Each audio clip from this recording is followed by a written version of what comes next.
Have you been wondering why China isn't helping Russia despite their close relationship?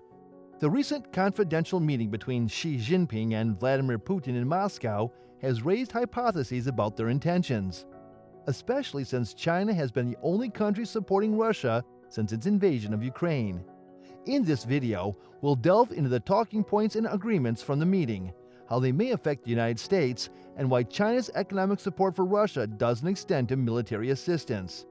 Stay tuned to find out why this meeting has garnered global attention and raised concerns about the future of global politics. The mystery meeting between China's Xi Jinping and Russia's Vladimir Putin in Moscow has ignited worldwide interest and hypotheses about their aims. This visit was significant as it marked Xi Jinping's first trip to Russia since the Ukraine conflict, and both countries hold considerable global power.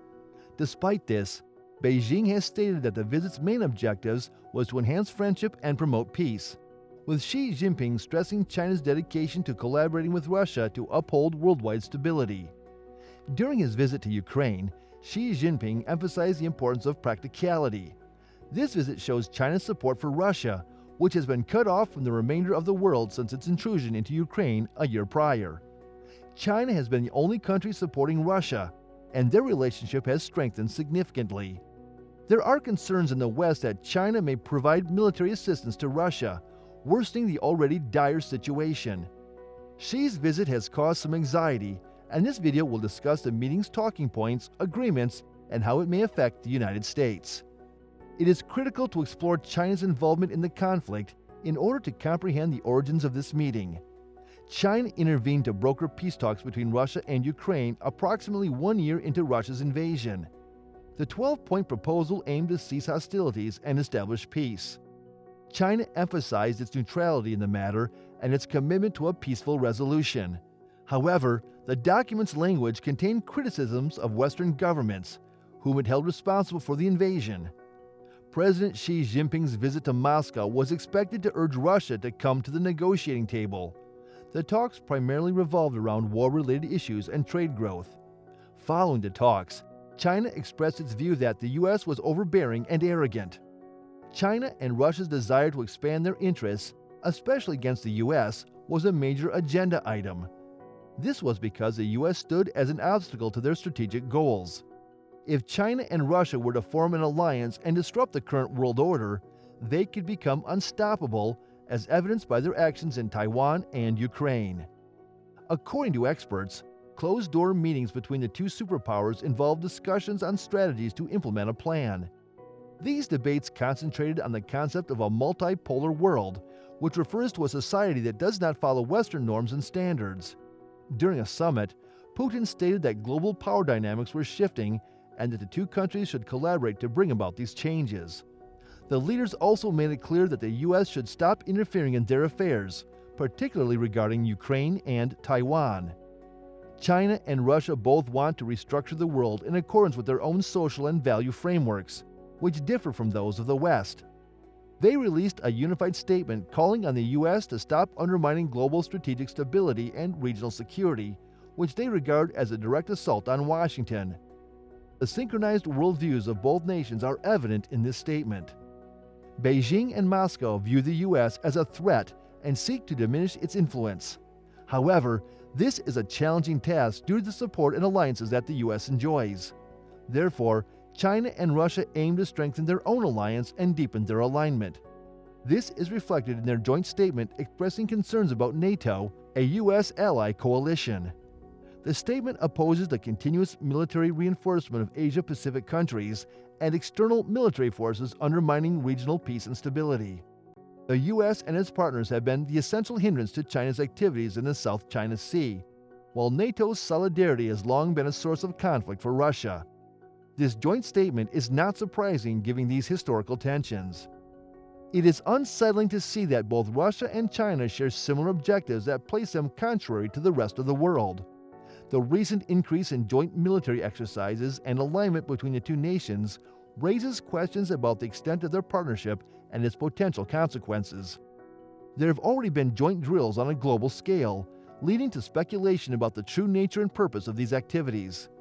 The U.S., China, and Russia are the essential players in worldwide politics, and any cracks or divisions among them and their partners could weaken the world.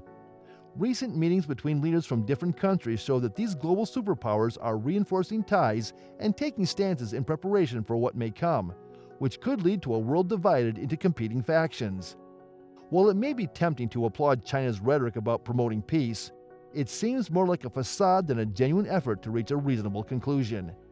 China's language and proposals fail to acknowledge Russia's invasion and use of military force in the Ukraine crisis, instead vaguely urging that any actions that increase tensions should be halted. This approach may enhance China's public relations image without actually achieving any meaningful progress towards resolving the conflict. It appears that President Xi's attempt to intervene in the conflict in Ukraine has been unsuccessful. Despite China's proposal, both the West and Ukraine rejected it, as it did not include the provision for Moscow to withdraw their troops from Ukrainian land. This is a crucial point for Ukraine as, without the withdrawal of aggressor troops, any ceasefire is seen as an opportunity for the enemy to gain strength and entrench their position. It is unclear what motivated President Xi to make this proposal, given its inevitable failure.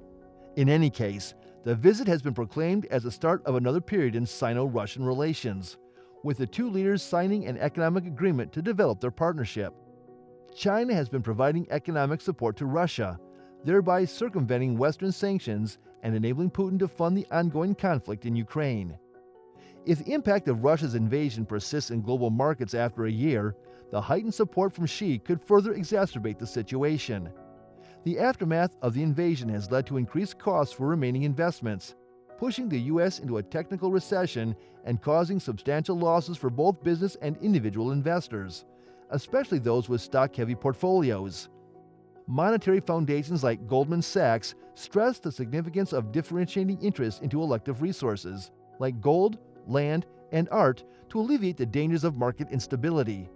In 2022, art prices saw a significant increase of 29%, outperforming stocks during a period of stock market decline. The Masterworks platform offers an opportunity for investors to invest in shares of multi-million-dollar artwork from prominent artists like Banksy and Picasso, providing a way to diversify without requiring significant capital. All 11 paintings sold through the platform have yielded profits for investors, with the last 3 delivering net returns of 10%, 13%, and 35% respectively. Despite the worst stock market losses since 2008, Masterworks has experienced a surge in demand, with paintings selling out within an hour and a waitlist in place for priority access. With most of Europe isolating Russia due to its aggressive actions, China has emerged as the sole major world power still engaged in trade with Russia. This has resulted in Russia receiving financial and market support for its military operations, while also providing China with access to goods at significantly discounted rates. As the contention has proceeded, Russia has become progressively reliant upon China. During their meetings, Putin expressed his readiness to support Chinese businesses, replacing Western enterprises that have left Russia since the invasion of Ukraine. For China, this represents a clear victory. Joint statements by Putin and Xi indicate that they intend to strengthen their energy partnership, supporting firms from both countries and advancing cooperation in oil, gas, coal, electricity, and nuclear energy. China has become Russia's primary market for energy resources, and there are discussions of constructing a second gas pipeline, Power of Siberia 2, to serve Chinese demand, potentially replacing Nord Stream 2, which supplied gas to Europe. Essentially, China has become Russia's economic lifeline, giving Putin the support he needs. China's huge population makes it an attractive market and a valuable alternative to the business that Russia has lost. With China's backing, Putin feels that he has a reliable ally to rely on. On the contrary, President Xi is taking advantage of Russia's resources without directly aiding them in military matters. China's transactions with Russia are being conducted at favorable prices, with China prioritizing economic strength above all else. This approach makes it unlikely for China to offer military support to Russia, as it would isolate China from the global market, similar to the situation Russia faces. Such a model would not be suitable for China. Nevertheless, China is indirectly supporting Russia's military efforts by funding its war machine. The goal of isolating Russia from the global economy was to limit its ability to sustain the war, while China's financing of Russia serves China's economic interests. In any case, This plan is undermined by the cozy connection between China and Russia, as well as their common aggression towards the U.S. and its partners. The gamble of the circumstance heightening to a final turning point is a reason to worry.